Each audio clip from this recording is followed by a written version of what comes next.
Hey, good morning, guys. How's it going? What is today? June 19th. Oh, it's a hot one. It's a hot one. You know, there's a show out there called, wait a minute, you got some stuff on your face here. There you go. You got a clean face now. There's a show out there called, you've probably seen it, Life Below Zero. That's where you got these people, different families. They're up there in the Arctic. Yeah, living in the cold. So I think what I'll do is on this show, we'll name it, we'll rename, instead of Steve's Outdoor World, we'll name it Life Above 100 Degrees. How's that? Because that's the way it is. But we can't complain. It is what it is. Now, I wanted to show you something. Had a fella send me a gift from South Florida. The name of his company is DC's Gadgets. Yeah, and the phone number there, 321-506-4652, Palm Bay, Florida. That's down south. I think this fella is a sells bees, I think. Sells nukes, queens, whatever. I'm not really sure exactly. But yeah, he saw my channel, liked it, and sent me a couple of gifts. And the first gift is pretty cool. This is called a grafting wheel. It's a disc. And you'll notice here, you know, on the 4th day is the day you want to graft eggs. From the day she lays it, from the first day she lays it, and then you go 4 days. Actually, it's about 3.5 days is ideal. So you take an egg that's 4 days old, which is just like a very small comma once they hatch. So he's got that stamped in here on day 4. So you come over here on day 9 and it's capped. And then he's got over here on 12 incubate, and then on 14 he's got put in nuke, or in nuke on 14. And then over here on the 25th she should be back in laying. So this is kind of cool. So what you do is take your graft date right there, that's stamped on 4, to whatever date it is. So let's roll it around. Today's the 19th. Say you made them up today on the 19th. So you can mark your box. Now you can do this whether you're grafting or making up walk-away splits with this little disc here. It just saves you time. Very clever. So in the 19th, so you're coming back on 24. You're going to be capped off on 24, and you can put it in the incubator on 27. Put it in the nuke on 29, and then you're going to come back.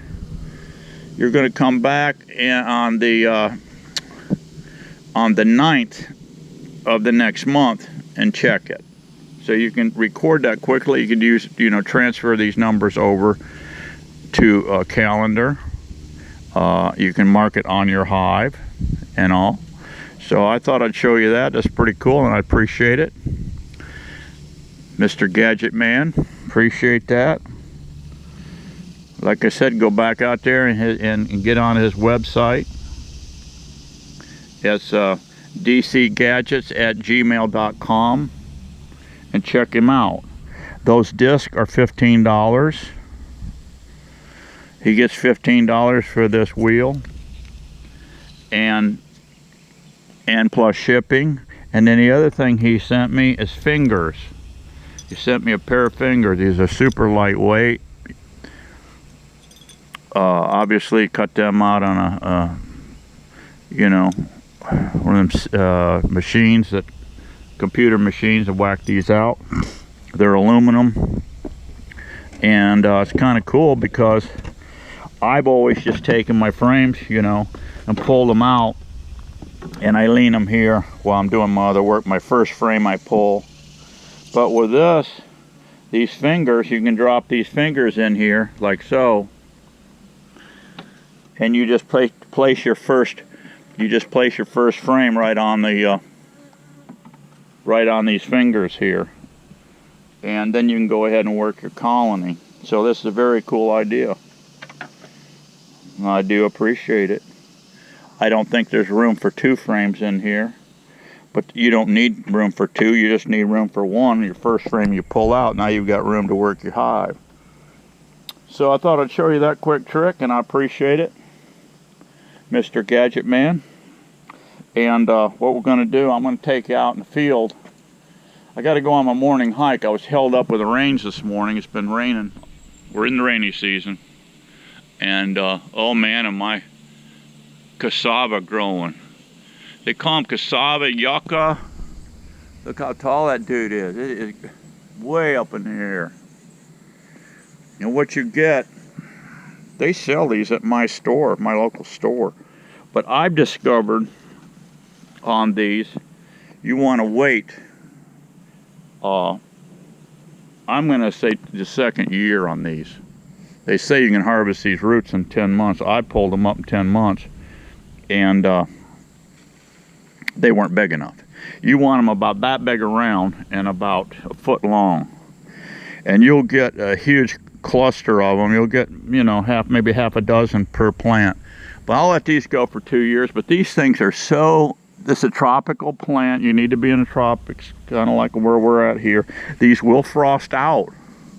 If you get a hard frost, they'll frost out on you. But they come right back from the roots. And to plant these, this is a real no-brainer. You just take a stick like this, chop it off, cut them about a foot long. You can bury them flat in the ground with a few inches of dirt on them, or shove them in the ground on a 45-degree angle, and they come up like this. This is the easiest plant in the world to grow. It's a survival food. I mean, I'm starting to stab them in all over the place. If you know, crap ever hit the fan and you needed to, you know, have survival foods, this would be an excellent one. It's a starchy vegetable. It's like a potato, but understand the starch on these doesn't jack your blood sugar like a regular Irish potato does.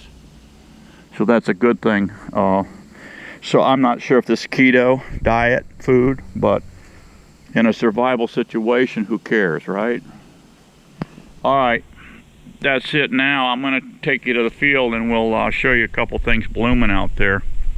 And we'll look at that. See you in a bit.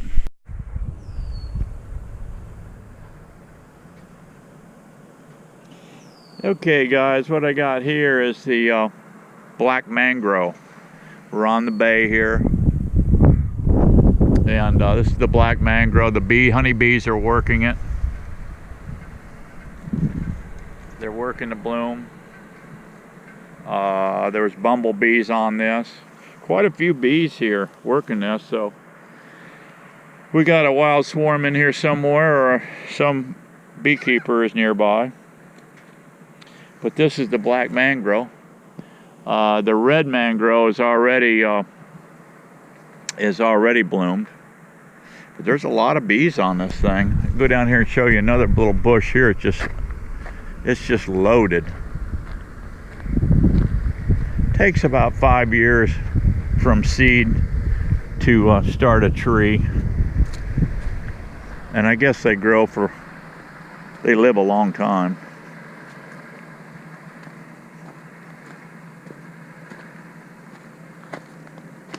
Here's a smaller one here.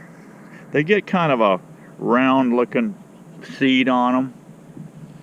And then we have the red mangrove. I'll show you that here in a little bit. It's got a long seed pod on it.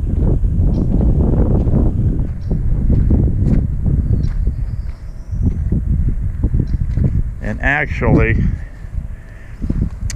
I think this is our white mangrove here. There's 3 kinds. We got red, we got black, and we've got white. And this I'm quite sure is the white.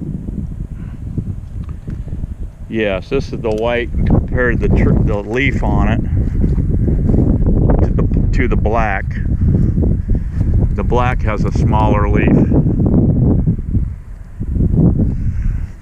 But they're all blooming now, and the red, like I said, is already bloomed. So there's honeybees here working this bloom also. So yeah, so if you're set up anywhere along the saltwater marshes, you can get in Florida here, you can get this crop. I've never worked this crop personally. I've never had locations to work it, but I've known some. Knew a fellow worked right, he had a location right over by TIA airport for years until the I think 9/11. They you know, tightened up everything, and they gave him the boot. But he said he was in there for like 5 years and never made any honey. And then one year he said they made 100 pounds per box. So it's not a dependable crop, but the bees are working it, and I'm sure you can raise a lot of brood with it. You know, I don't know every year if you can make a box of honey with it, but I thought I'd show you this, and I'll show you here in a minute the red mangrove and the seed pod, what it looks like. Okay guys, here's your black mangrove right next to a red mangrove. You can see the leaf here is a little different look to it. So you got 3 types here. Now the seed pod, this thing's already bloomed. This red is already bloomed. And what you've got, here's a real small seed. You get this, you get your flower here, and then it blooms. And then you get this little cigar looking thing. And what happens with these, get quite a sharp pointed steel here. When this thing gets ready, it'll get bigger, round, and longer. It'll get about this much longer, this seed. And it'll drop, and when it drops straight down and hits the dirt, and it sticks in, because it's got enough weight to it. And then it takes off. So you can see how they spread. You can actually, if I can get in here, you can see how they've dropped in, and then they just send out shooter roots everywhere, and it creates entire islands, sanctuaries for all the small fish, because at high tide it comes in and the fish get all up in there, and makes a nice nursery for all the fish. But that's a little quickie on the mangroves. So it's happening here in June, and this stuff will run about a month. I don't know the exact date. I don't know. Here's quite a cluster of them here. See, I don't know the exact date on this red when it bloomed. Obviously, these are probably, I'm going to say, at least 3 weeks. These seeds or more. All right, let's move down. Fixing to go on my 2-mile hike. So I thought I'd show you this real quick, and hopefully I can find a cabbage palm and show you that thing in bloom. Okay, here's some bunch of cabbage palms, guys, and these aren't blooming real well yet. I see one out there by my truck. It's got a nice stalk on it, but here's some little spindly ones coming out here, little green ones. But here's actually last season, and here's a few berries still hanging on here. So you can plant this one little seed here. Right there's the seed, and you can make this tree. Now right here is the perfect size if you want to eat one of these. Say you're hungry, you're out in the swamp. Now my buddy, one of my redneck buddies, I have several redneck buddies, but anyway, they're the ones like talk like y'all come back now, yeah, them fellas there, yeah. Now what he does, he's got 2 chainsaws. One he cuts for his firewood, and the other one he uses to cut these. Now this is a state tree.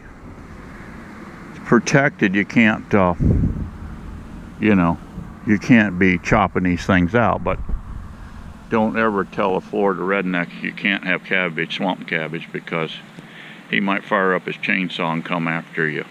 So I'm just giving you a little tip on that one. But anyway, what he does, he's got one chainsaw designated for cabbage palm, and he fills it with just a cheap cooking oil, you know, vegetable oil, to lube his chain up. And about the first, right about in here, he'll take his chainsaw first of all and get in here and strip this thing, all this junk off of here. He goes right around this thing. It don't take him long at all. And you need to feed about 4 people. You're going to need about 4 of these cabbage stalks here. This stuff tastes just like cabbage. And what you do, he buzzes it off there, and he comes down about 3 feet, and you buzz it off, and it's just layered. And you just start peeling back the layers on it until you get in there and you keep testing it. And when it's not too hard, that's what you want. And then he cross cuts it, puts it on a cutting board, cross cuts it, and then you throw that in a big iron skillet and throw a bunch of bacon grease in there, and put some pepper in it. And I'll tell you what, guys, that is some kind of good stuff right there. Now that is what we call swamp cabbage, which is actually the Sabal Palm. And right here, oh, look at here, we have the history. Sabal Palm, and it's called Sabal Palmetto. All right. Now look here, in 1953, Florida legislature designated the Sabal Palm as a state tree.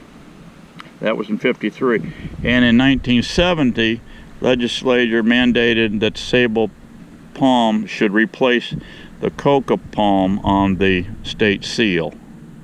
The Sabal Palm also goes by common names as Cabbage Palmetto, Blue Palmetto, Carolina Palmetto, Common Palmetto, and Swamp Cabbage. This is what all my redneck buddies call it, swamp cabbage.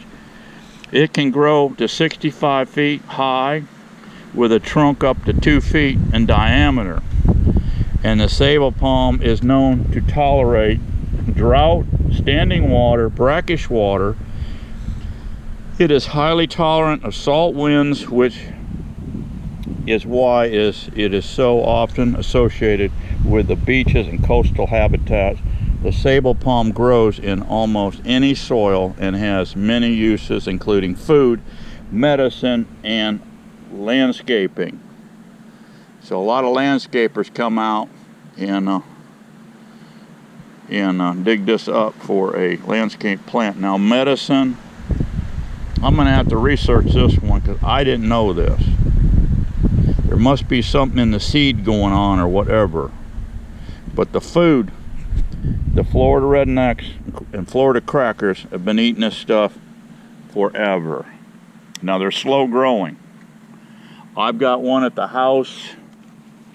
It's probably this high right here, that I planted from a little old stubby thing that I thought was a saw palmetto.